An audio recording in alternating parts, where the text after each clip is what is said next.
私は魔法帝だ。 Once you play God, once you play God, they're gonna crumble one by one. Then we gonna ride into the sun like it's the day. お前は भाई कब से एक ऐसे anime की तलाश थी जिसे देखकर असली मजा आ जाए।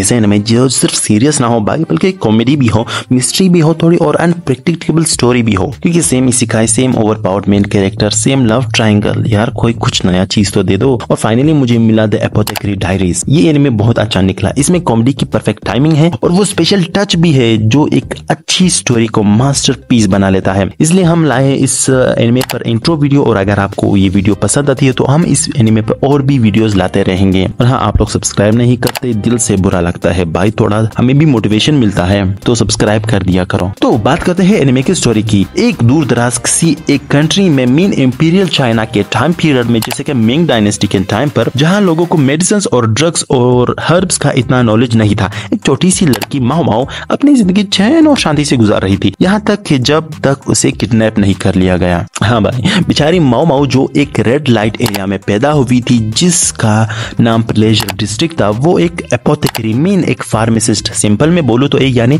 जिसे हर्बल्स, मेडिसिन और जहर का बहुत इल्म हो, उसे जबरदस्ती उठाकर सीधा बादशाही महल में बेच दिया जाता है। उस जगह को लोग हरम बुलाते थे या इनर कोर्ट भी कहा जाता था। तो हरम स्पेशली बादशाह के मिस्ट्रेस के लिए एक जगह बनाई गई थी, और ये मिस्ट्रेस बादशाह की वाइफ तो नहीं थी, लेकिन बादशाह उसके साथ कुछ प्राइवेट टाइम भी गुजारा करता था। तो वो मिस्ट्रेस एक बादशाह का दिल बहलाती थी और वो उसकी औलादों को पैदा करती थी। इस हरम में या ये कहूँ इनर कोर्ट में मर्दों का आना मना था, सिर्फ औरतें या यूनक्स आ सकते थे। अब यूनक्स क्या है?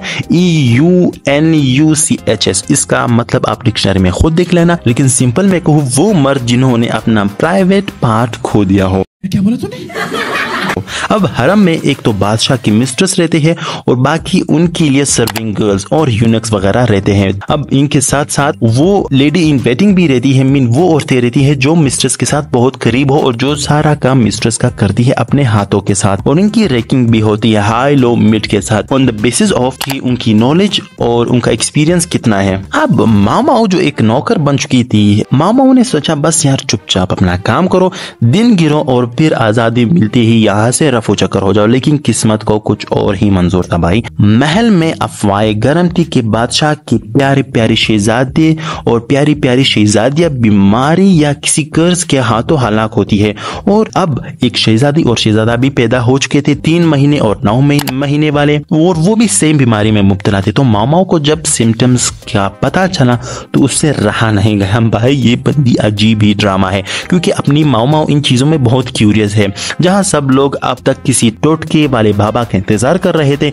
वहाँ माओ ने अपनी एपोथेकेरी के स्किल्स और दिमाग दौड़ाकर इस बीमारी का हल निकाला। लेकिन मामाओं का असली मिशन तो ये था कि चुपचाप काम करके किसी के नजर में आए बगैर यहाँ से निकल जाए, क्योंकि सर्विंग गर्ल्स से कोई भी मिस्टेक होती है तो उनका काम तमाम कर दिया जाता है। तो वो कैसे उन्हें बताती कि ये जो बच्चे हैं वो मेकअप की वजह से बीमार पड़ रहे हैं, मेकअप का सामान जो था वो पाउडर जो था वो इन बच्चों को बीमार कर रहा है। कि मामाओं जो थे वो रेड लाइट एरिया से थी, तो उसे अच्छे बुरे खतरनाक हर तरह के मेकअप के बारे में पता था। तो वो गुलाब के साथ एक लेटर लिख के दोनों मिस्ट्रेस को बेचती है, वहां पर रखती है ताकि दोनों मिस्ट्रेस को मिले कि पाउडर का यूज ना करो, वो खतरनाक है। जिसने माना उसकी शहजादी बच गई, उसकी बेटी बच गई, और जिसने फेंक दिया, हालांकि उसने नहीं फेंका था, उसके नौकर ने फेंका था, तो वो शहजादा मारा गया। तो लेडी ग्यो को जिसकी बेटी बच गई थी उसने हरम से सबसे खूबसूरत यूनिक्स को बुलाया जिसका नाम था जिनशी। अब ये जिनशी यूनिक था भी या नहीं वो हम एक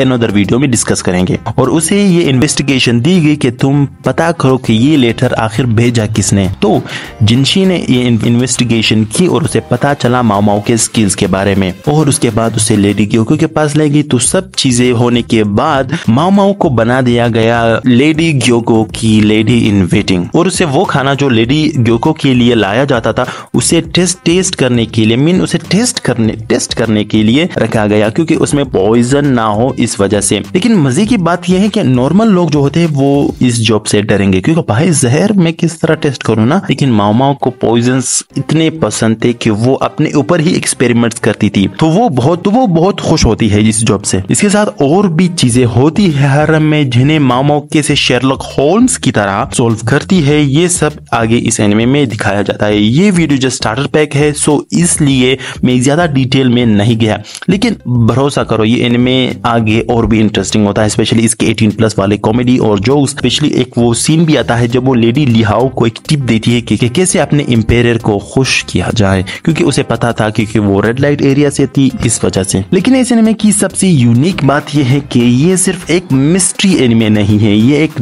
दुनिया दिखाता है जो शाइनी पैलेस और डार्क रियलिटी का मिक्सचर है, specially red light district. Red light area का कंसेप्ट सैड है, मगर यहाँ रहने वाली लड़कियां बस रोती नहीं यार, जीती भी है। ये एनिमे ये भी दिखाता है कि हर चीज सिर्फ ब्लैक एंड व्हाइट नहीं होती, कभी कभी बुरी जगह में भी लोग खुश रहना सीख लेते हैं। और इसे देखकर मुझे चार्ली चिपलंस का एक वो कोट भी याद आ गया, जिसमें था कि लाइफ जो है वो करीब से अगर हम लाइफ को देखें तो वो ट्रेजेडी होती है, लेकिन दूर से अगर हम लाइफ को देखें तो वो एक कॉमेडी दिखाई देती है। स्पेशली ये सीजन 1 का जो होता है, जो स्टार्टिंग में हमें जब ऊपर से कहानी वगैरह बताई जाती है, लेकिन लास्ट तक पहुंचते पहुंचते एक बेचोर शो बन जाता है और उसमें हमें काफी इमोशंस वगैरह भी मिलते हैं। मैं आपको जरूर रिकमेंड करूंगा वो सीजन 1 का जो लास्ट एपिसोड है उसे आप लोग आराम से देखो, तो आप लोगों को फील होता है वो इमोशन। तो भाई अगर तुम्हें एक ऐसा एनिमे चाहिए जो कॉमेडी और मिस्ट्री को बैलेंस करे, जो डिटेक्टिव एनिमे का थ्रिल दे और जो एक अनप्रेडिक्टेबल स्टोरी दिखाए, तो ये एपोथेकेरी डायरीज एकदम बेस्ट है। इसी के साथ आज की वीडियो खत्म करते हैं। अगर वीडियो पसंद आई तो लाइक कर देना और अपने ओपिनियन कमेंट में जरूर मेंशन कर देना। मिलते हैं नेक्स्ट वीडियो में, तब तक मखदशा।